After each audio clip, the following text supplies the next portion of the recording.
Hi అండి. అందరూ ఎలా ఉన్నారు? నేనైతే చాలా బాగున్నాను. చూడండి ఇప్పుడైతే సమ్మర్ ఎండ్ అయిపోతుంది. సో, వర్షాకాలమే. వర్షాకాలం అంటే ఆబ్వియస్‌గా మనకి ఈవినింగ్ గుర్తొచ్చేది స్నాక్స్ అంటే like bajji and pakodi. So, ఆ బజ్జీ తినడానికి యాక్చువల్‌గా సీజన్‌తో ఏం సంబంధం లేదు కదా! ఏ టైంలో అయినా తినొచ్చు. సో, ఈరోజైతే నేను మిర్చి బజ్జీ ఎట్లా చేయాలనే వీడియో తీస్తున్నాను. ఫస్ట్ అయితే జల్లెడ తీసుకొని దాంట్లో శనగపిండి ఒక కప్ ఏసుకొని, ఒక స్పూన్ బియ్యపిండి అండ్ సాల్ట్ కొంచెం, కారం కొంచెం అండ్ పసుపు కూడా. అండ్ కొంచెం బేకింగ్ సోడా యాడ్ చేయాలి. నేను జల్లించేటప్పుడు వేయడం మర్చిపోయాను. అందుకని తర్వాత వేశాను. అండ్ వాము కూడా కొంచెం క్రష్ చేసి వేసుకోండి. వామేస్తే ఏంటంటే మనకి అరుగుదలకి మంచిదనమాట. అండ్ తర్వాత కొంచెం నేనిప్పుడు ప్లేట్‌లో తీసాను కదా! తర్వాత ఒక బౌల్‌లోకి ట్రాన్స్‌ఫర్ చేసుకొని హాట్ ఆయిల్ అనేది కొంచెం యాడ్ చేసుకోండి. తర్వాత వాటర్ వేసి మంచిగా ఈ పిండయితే మిక్స్ చేయాలి.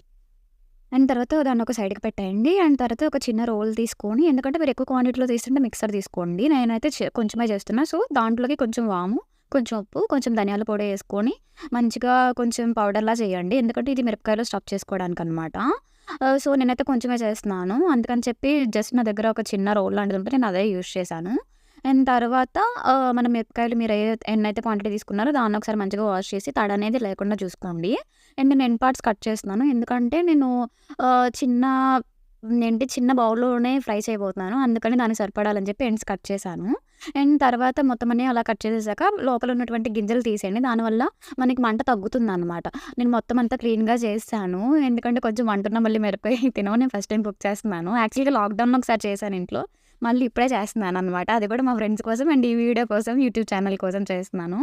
అండ్ తర్వాత మనం ఇందాక దంచుకున్న ఈ స్టఫ్ మొత్తాన్ని మిర్చి బజ్జీలో పెట్టేయాలి. మనం ఆ స్టఫ్ చేస్తే ఏంటంటే మంట కొంచెం కూడా ఉండదనమాట. మిరపకాయ మొత్తం తినేయొచ్చు. తర్వాత నేను చెప్పాను కదా! హాస్టల్‌లో ఉంటామని సో, ఇండక్షన్ యూజ్ చేస్తున్నాను. అండ్ ఒక చిన్న బౌల్ పెట్టుకొని అంటే ఎందుకు బాండీ పెట్టలేదంటే ఎక్కువ ఆయిల్ వేయాలి.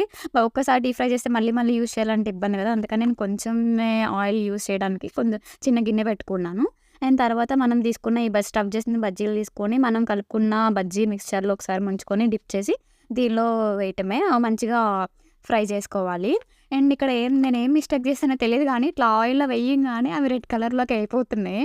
అంటే జనరల్‌గా ఇంట్లో అయితే కొంచెమన్నా టైం పడుతుంది గదా! బట్ ఇక్కడ మాత్రం ఊరికనే కలర్ మారిపోయింది.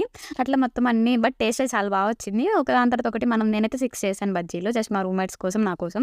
అండ్ కొంచెం పిండి మిగిలితే మా ఫ్రెండ్ బంగాళదుంప బజ్జీలు కూడా ట్రై చేసింది. అవి కూడా బానే వచ్చాయి. బట్ టేస్ట్ అయితే కలర్ మారింది గానీ, బట్ టేస్ట్ అయితే వచ్చింది. నేనేమన్నా మిస్టేక్ చేసుంటే మీరు చెప్పండి. ఈ వీడియో నచ్చితే లైక్ చేయండి.